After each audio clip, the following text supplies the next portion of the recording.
अब लगातार बढ़ता हुआ नजर आ रहा है सरकार के खिलाफ और यही वजह है कि सड़कों पर उतरकर लगातार विरोध करते हुए नजर आ रहे हैं। तो देखिए पीओके में जेनजी का विरोध क्यों देखने को मिल रहा है, क्यों विद्रोह देखने को मिल रहा है, इसके पीछे की वजह यह है कि देखिए पीओके में पाकिस्तान के खिलाफ विरोध प्रदर्शन तेज होता हुआ लगातार नजर आ रहा है। पीओके में जेनजी का विरोध प्रदर्शन लगातार तेज हो रहा है, गुस्सा अब जेनजी का फूटता जा रहा है।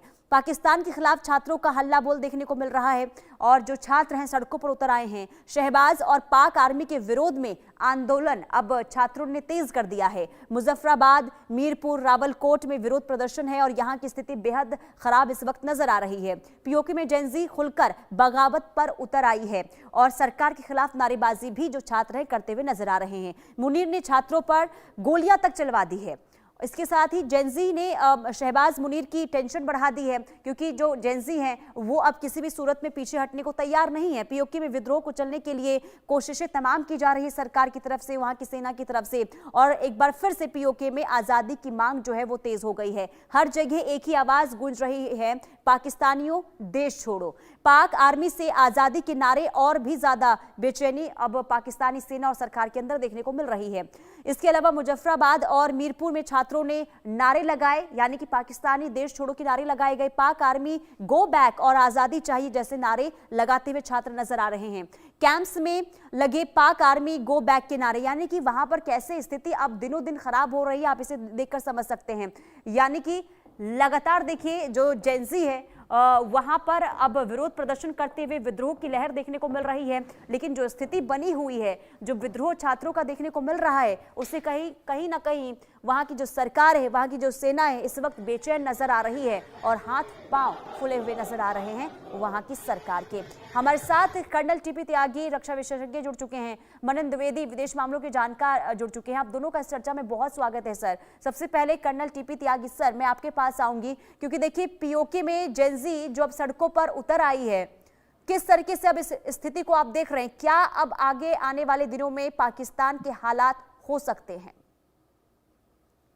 देखिए, पाकिस्तान ऑक्यूपाइड कश्मीर में लोगों को जबरदस्ती गायब कर दिया जाना, उनको प्रॉपर रिप्रेजेंटेशन ना देना, मीडिया के ऊपर पाबंदी लगा देना, उनके नेचुरल रिसोर्सेज का एक्सप्लॉइटेशन करना, बेइंतहा गरीबी, बेइंतहा अनएम्प्लॉयमेंट, ये सब चीजें तो पहले से चल ही रही थी। लेकिन अब जब यूनिवर्सिटी में छात्रों ने अपनी फीस को कम करने के लिए और खास तौर पे जो ई मेथड से मार्किंग की गई है, जिसमें 10,000 छात्रों को 12वीं क्लास में फेल दिखाया गया है, उसके बाद उनका गुस्सा भड़का।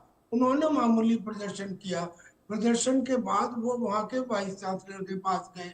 अब प्रॉब्लम यहाँ से स्टार्ट होती है। वाइस चांसलर को चाहिए था कि उन्हें सुनता, लेकिन उसके बजाय उन्होंने पुलिस को बुला लिया और बातचीत नहीं की और उनके खिलाफ एक्शन लिया जाने लगा। तो फिर वो छात्रों में जो पुराने समय के अत्याचारों जो डीप रूटेड थे उनमें वो सामने आ गए और अब उन्होंने अपना जो एम था वो वाइड कर दिया और अब उन्होंने कहना शुरू किया कि हम इस यूनिवर्सिटी में पढ़ने के लिए आए थे, डरने के लिए नहीं आए थे। लिहाजा अब हम डर को खत्म करते हैं और पाकिस्तान हमें आजाद करो, पाकिस्तान यहाँ से बाहर जाओ, सेना यहाँ से बाहर जाओ, इस तरह के नारे लगाने लगे। अब स्थिति ये है कि जब किसी आदमी की पीठ में और दीवार के बीच में कोई जगह नहीं रह जाती तो वो मजबूरन रिटेलिएट करता है। अब तक जेएनजी यानी कि छात्रों द्वारा इतना बड़ा प्रदर्शन नहीं हुआ था। अब एक इंडक्शन इफेक्ट होता है मैडम। होता यह है कि जो एनर्जी ट्रांसफर होती है वो कंडक्शन, कन्वेक्शन और रेडिएशन से होती है, उसमें एक इंडक्शन भी होता है। जैसे खरबूजे को देख के खरबूजा रंग बदलता है, ऐसे ही इन पढ़े लिखे छात्रों ने जब देखा कि नेपाल में, श्रीलंका में, मेडागास्कर में, पेरू में, फिलीपींस में, इंडोनेशिया में, इन देशों के अंदर भी छात्र अपनी आजादी की और अपने अधिकारों की मांग कर रहे हैं, तो वो बात इनके दिमाग में भी आ गई और अब यहाँ पे करीब करीब जैन जी टाइप यानी कि नई पीढ़ी के द्वारा आंदोलन प्रारंभ हो चुका है। अब ये आंदोलन अगर वो किसी तरह से दबाने की कोशिश भी करें तो इसलिए नहीं दबा पाएंगे क्योंकि पाकिस्तान हर तरफ से घिरा हुआ है, चारों तरफ से घिरा हुआ है। इस वक्त तहरीके तालिबान पाकिस्तान ने वहां के स्कूलों में से जिना के फोटो उतरवा दिए हैं। बलूचिस्तान के अंदर नई चौकी बना ली गई है। अफगानिस्तान ने अपना ऐसा शक्ति प्रदर्शन किया है, उनको जो जिन्हें ये जाहिल समझते थे वो लोग एक नई यूनिफॉर्म में आके अपने हेलीकॉप्टर, ड्रोन और कॉम्बैट एयरक्राफ्ट के साथ प्रदर्शन कर रहे हैं। और इधर हिंदुस्तान की त्रिशूल एक्सरसाइज तो चल ही रही है, जिसमें navy, India army, navy, air force तीनों का इंटीग्रेशन है। यानी कि अब ये जो इनका प्रदर्शन है पीओके में, ये कंपाउंड इफेक्ट हो गया है, यानी कि अकेले का नहीं है, इनके साथ पाकिस्तान में और जगह भी जो विद्रोह हो रहे हैं उनकी भी सिंपैथी होगी। अब इतना सब कुछ होने के बाद जो जम्मू एंड कश्मीर की जॉइंट अवाम एक्शन कमेटी है वो भी विचार कर रही है और वो भी इनके साथ जुड़ेगी। तो अगर वो भी इनके साथ जुड़ती है तो फिर एग्जैक्टली वैसा ही होगा जैसे नेपाल में हुआ, यानी कि पहले छात्रों का, उसके बाद में बचे हुए बिल्कुल। और नेपाल की जो स्थिति पूरी दुनिया ने देखी और हो सकता है ये कि यही वजह है कि अब वहाँ की जो सरकार है बेचैन नजर आ रही है। लेकिन मनन द्विवेदी सर, ये समझाइए, क्योंकि देखिए हर बार पाकिस्तान के अंदर ये देखने को मिलता है कि अगर कोई भी पाकिस्तान सरकार और वहाँ की सेना को लेकर अगर आवाज उठाता है तो आखिर क्यों दबाने की कोशिश की जाती है। इससे पहले भी पीओके में जब वहां की जनता सड़कों पर उतरी थी महंगाई की मार को लेकर, जो वहां पर उनके साथ दुर्व्यवहार किया जाता है, और उस समय भी हमने देखा था किस तरीके से सरकार ने कार्रवाई की थी, यानी कि उनको दबाने की, उनके आंदोलन को दबाने की कोशिश की गई। और अब जेनजीज के साथ भी सरकार वही करती हुई नजर आ रही है। देखिए, इसमें हम ये पाएंगे यहाँ पर कि हमको थोड़ा इतिहास में जाने की नीड है, जरूरत है, क्योंकि हम ये बात देखेंगे कि 1971 में जो बांग्लादेश में इंडिया बांग्लादेश का जो संघर्ष हुआ, भारत ने अपनी मुक्ति वाहिनी के थ्रू जाकर ढाका को आजाद कराया। तो वहां पर भी एक चीज हमारे सामने बिल्कुल दिमाग में कौंधती है, वो ये है कि ढाका यूनिवर्सिटी में किस तरीके के अत्याचार जेनजी पे हुए, छात्रों पे हुए। तो वो चीज एक तरीके से मुझे लगता है, और जैसे कि पहले भी बातचीत हो चुकी है, नेपाल में हम लोग पूरा यंग स्टूडेंट्स का की एक्टिविटी देख चुके हैं, श्रीलंका में देख चुके हैं, पेरू में देख चुके हैं। पर पाकिस्तानी आर्मी, आईएसआई और उनका जो एमआईएम कॉम्प्लेक्स है, उनका जो मिलिट्री इंडस्ट्री कॉम्प्लेक्स है, वो पूरी तरीके से डेमोक्रेसी की खिलाफत में ही जन्म लिया है और डेमोक्रेसी की खिलाफत से ही आगे अपने आप को सस्टेन करता है। जिस तरीके से बांग्लादेश में 1971 में प्रोफेसर्स को जिंदा जलाया गया, स्टूडेंट्स को पकड़ पकड़ के शूट किया गया, और जहां तक पीओके की बात है वहां पर तो इसी फेज तक बात पहुंची है कि टीयर गैस, गोले वगैरह इस्तेमाल किए जा रहे हैं, अश्रु गैस के गोले इस्तेमाल किए जा रहे हैं।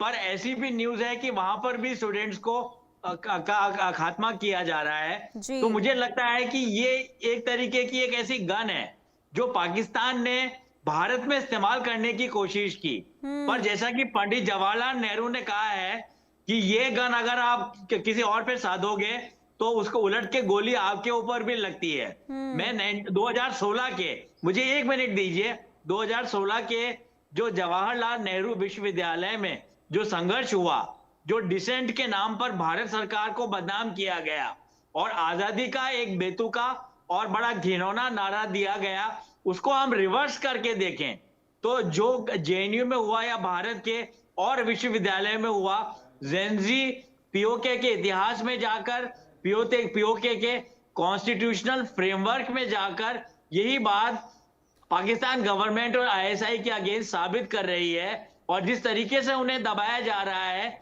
इसका इतिहास गवाह, इतिहास साक्षी है कि पाकिस्तान में ये कोई नई बात नहीं है। और जहां तक पीओके की बात है, ये बहुत ही पॉलिटिकली और स्ट्रेटेजिकली लोकेटेड रीजन है, जिसके लिए हमारे अमित शाह जी, मोदी जी और जयशंकर साहब कह चुके हैं कि हम लोग पीओके को लेंगे ही और भारत का ये एक अभिन्न अंग है। ऐसा 1947 ऐसा 1947 के दिनों से जी। माना जाता है, जब यूएनसीआईपी मतलब United Nations commission for India and Pakistan आया। तो मैं कहूंगा, अंतिम बात अपनी कहूंगा कि जेनजी को रोका जा रहा है, पर इसमें यह है कि आप रिबेलियन को एक हद तक तो रोक सकते हैं, पर वहां पे अगर गवर्नेंस नहीं होगी, और वहां पर पीओके में ये देखा गया है कि 33% अनएम्प्लॉयमेंट है, और वहां पर एग्रीकल्चरल इकोनॉमी जो उनकी मेन स्टे थी उसको जी। दबा दिया गया है, और सारा पैसा आता है गल्फ से और लोग गल्फ में चले जाते हैं। ऐसी स्थिति में जो एनार्की और आतंक फैला हुआ है वो बिल्कुल जायज है, और ऐसा होना ही था पीओके में और पाकिस्तान में। ठीक है, लेकिन कर्नल टीपी त्यागी सर, जो रह रहकर पीओके में आंदोलन की ये आग, विद्रोह की ये आग सरकार के खिलाफ जो उड़ती रहती है, इसे देखकर क्या समझ आ रहा है? क्या अब वो दिन दूर नहीं जब पीओके पाकिस्तान के हाथ से निकल जाएगा? और दूसरा सवाल ये भी होगा कि आखिर जब आवाज उठाई जाती है वहां की आवाम की तरफ से, और अब जब छात्र वहां पर सड़कों पर उतर आए हैं अपनी मांगों को लेकर, तो आखिर उन्हें कुचलने की कोशिश क्यों हो रही है सरकार की तरफ से? क्यों डरी हुई है सरकार? सरकार तो इसलिए डरी हुई है क्योंकि हर तरफ से सरकार फंसी हुई है। ऐसे में उनको लगता है कि अगर इन्होंने भी हमारे खिलाफ प्रोटेस्ट करने शुरू कर दिए तो हम कहीं के नहीं रहेंगे। लिहाजा सरकार का डर तो वाजिब है। अब सवाल ये है, किसी भी देश की जो यूनिवर्सिटी होती है वो यूनिवर्सिटी उस देश की आत्मा भी होती है, वो जी। यूनिवर्सिटी उस देश का भविष्य भी होती है। तो जब कोई यूनिवर्सिटी से आग निकलती है तो वो तेज गति से फैलती है, बजाय इसके कि जब व्यापारी या उद्योगपति आवाज उठाते हैं। ऐसा ही बांग्लादेश के अंदर भी हुआ था, वहां भी यूनिवर्सिटी से ही आवाज उठी थी। अब यहाँ यूनिवर्सिटी से जो ये आवाज उठ रही है, ये पढ़े लिखे बच्चे हैं, ये देख रहे हैं। क्योंकि अपना जब तुलनात्मक अध्ययन किया जाता है तब इन्हें पता लगता है कि हमारे दूसरे कश्मीर में जो भारत में है वहां किस तरकीब से एक बेहतरीन काम हो रहा है, विकास हो रहा है, लोग खुश हैं, और तो और वहां पे सिनेमा हॉल खोल दिए गए हैं। और हमारी ये बदतर हालत है, एक तो हम 2 नंबर के सिटीजन हैं। अभी तक इस बात की आवाज वहां की आवाम उठा रही थी रह रहकर, लेकिन कंसिस्टेंटली, कंटिन्यूअसली, अनअबेटेडली नहीं उठाई गई थी। अब मुझे लगता है कि चूंकि छात्र इसमें आ गए हैं और छात्र खुद कह रहे हैं कि भाई Pakistan go back, Pakistan go back, और जो बाकी लोग हैं वो कह रहे हैं कि आर पार तोड़ दो और कारगिल गेट खोल दो, और ऊपर से सारे मिलकर कह रहे हैं कि ये जो दहशतगर्दी है इसके पीछे वर्दी है। यानी कि माहौल अब पूरी तरह से वोलेटाइल हो चुका है। यही कारण है कि हिंदुस्तान ने भी इसके ऊपर कमेंट करते हुए ये कहा है कि पीओके के अंदर सिविल लिबर्टीज को पूरी तरह से ताक पर रख दिया गया है। लिहाजा अब इसके ऊपर इंटरनेशनल कम्युनिटी भी ध्यान दे, मैं समझता हूँ। और इतना ही नहीं, जैसे मेरे काबिल को पैनलिस्ट ने कहा कि भाई इतना ही नहीं कि केवल आंसू के गोले छोड़े हो या उन्होंने लाठी चार्ज किया हो, उन्होंने गोलियां भी चलाई हैं। और हालांकि वो गोलियां अभी तक जानकारी के मुताबिक हवा में चली है, लेकिन हवा में चलने वाली गोली भी नुकसान देती है, यानी कि वो उपद्रव को और ज्यादा बढ़ाती है। मैं समझता हूँ कि this is now going to. जी हाँ, ठीक है सर, बहुत शुक्रिया।